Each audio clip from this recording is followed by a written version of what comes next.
If you're looking for a quiet, peaceful night out, AMSOIL Arenacross might not be the best choice for you. What's described as the ultimate battle of man and machine will span 2 nights at the Mid-America Center. Now, you'll see Gavin Faith right here in action along with Miss Arenacross, Lindsey Scheltema. Hi, Good to Lindsey. see you. Hi. Thanks for stopping Gavin, by. nice to see you too. Nice to see you. Yeah, so AMSOIL Arena, what is this? Because I mean, you're racing bikes, or you're jumping dirt hills and berms, right? What exactly is it? Well, it's exactly that. It's high-flying, bar-banging racing action. It is the most intense racing on the planet. We have world-class athletes that they're flying in all day today from all across the country, and they're here for a competition. This is a series. We go until May. These guys are going for the ultimate championship at the end of the season, so they're laying it all out on the line this weekend. We have back-to-back nights of racing, Friday and Saturday night. What makes it unique compared to maybe something we've seen before? You thought it was similar, but it wasn't exactly like this. What's different here? I mean, this is competition. I mean, it's a lot. What I like about this so much is the fans feel like they're a part of the action.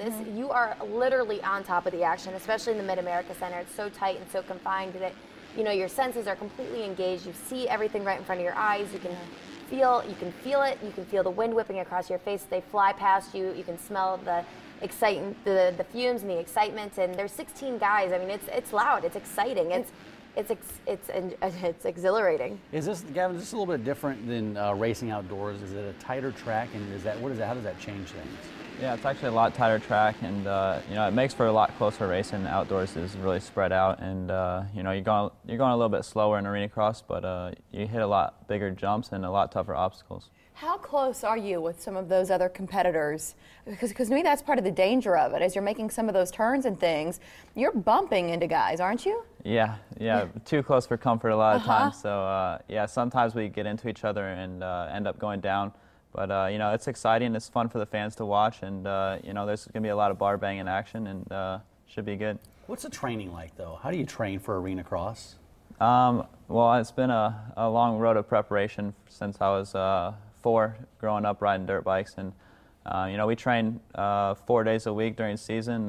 We fly back down south where it's warmer. We can get some practice in, and you know, we're in the gym, on the track, just preparing each and every weekend. Gavin might have a few extra, it's almost home field advantage in a way for you from Fort Dodge, Iowa. So it's cool to have you back home. These bikes, how much do they weigh? Do you know how high you get as you're going over some of those bumps? They're about 250 pounds, and the finish line jumps about 60 to 70 feet, and we're about 30 feet in the air. So yeah, it can be scary every time you hit a new jump. The first time it's kind of scary, but we've been doing it long enough. We have confidence in what we're doing. So do you take Dramamine beforehand? No. No Dramamine. Okay. What I would need Dramamine mean? To calm him down? No, for my stomach would be so upset flying that high. It would be tumbling and turning. Something they've been training for their whole entire lives. I mean, this isn't something they can just hop on a dirt bike. But still, look and at go. this. Holy cow! There's an element of danger in this, Gavin. Still, have you had any close calls? Yeah, actually, you know, my season's been kind of up and down. It's my first year racing Arenacross, and you know, I've had some really good finishes, and I've had some get-offs, and some races haven't gone quite my way, whether it's getting into other riders or you know, whatever have it. So a get-off is a crash? Is that what a get-off is? Or where you put crash. the bike down? Is this your bike that you brought in today? Yeah. Is that yours? Yeah, this is one I'll be racing Friday and Saturday night. All right, so if you're at the Mid-America Center, and he's in his gear, so it's going to be hard to see his face, but you'll look for number 617. Do you name your bike? His name's Ralph. No, just kidding. That would be funny if it were true. No. How protective are you of this, and how much work goes into creating it? Yeah, we have each rider on our team has a mechanic, and you know, they go through and build the engine and put on all the aftermarket parts, and yeah, it's definitely not a bike you pull off the showroom floor. As a rider, though, do you get involved with the mechanics of it too? Are you a pretty good mechanic when it comes to the bikes, or do you just leave that to somebody else? Yeah, I work on my practice bike down back in Florida, and you know, I have to be involved with what goes on with the bike to know what changes to make for different tracks, for different obstacles. If my bike's not working properly, I need to know what it's doing so I know what changes to make. What does something like that cost? Because like you said, there's a lot of aftermarket parts on there. You got these fancy shocks up front. What's something like that run? Stock is probably like 7,000 or so. I'm not real sure, but they're like $10,000 to $15,000. Well, Dad was going to break it down. In the showroom they start about 8, 9 now. Like they go up and up every year. I feel like. How did you get interested in this field? Well, actually, I'm a racer myself. I started when I was 8. Yeah. So I've been involved in the industry for a very long time. Been Miss Arenacross now for 6 years. So is it in your family? I kind of started it in my family because now I have a sister that's following in my footsteps, and my dad was a racer. So yeah, it's been in the family. How do you get to be Miss Arenacross? Well, my experience. I mean, I had a lot of experience coming into the sport before Arenacross, so I think they enjoyed that I knew a little bit about the sport, and now it's progressed, and now I'm the spokesperson for the series, and it's pretty much a dream come true for me to be able to travel with a sport that's been my life for. Are you still riding though? Absolutely, you can never stop. I get You're just not racing competitively like this? Yeah. The track party, something before we let you go. Yes. Because we have a minute, something like that.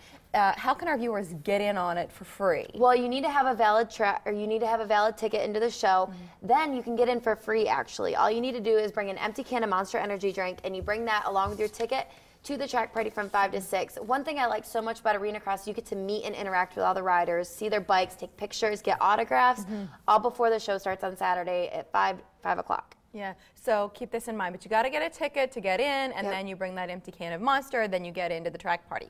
Hope it all makes sense. If it doesn't, the information's spelled out online at arenacross.com, but you've got, is it 2 or 3 days? Is it Friday and Saturday is our pro nights, and then Sunday is our amateur day. So if you have a bike at home, we have 29 different classes for absolutely everybody to come out and try their shot at racing. And the age range on Sunday? 4 to 94. So the young Gavins of the area can come in and give it a shot at 4 years old.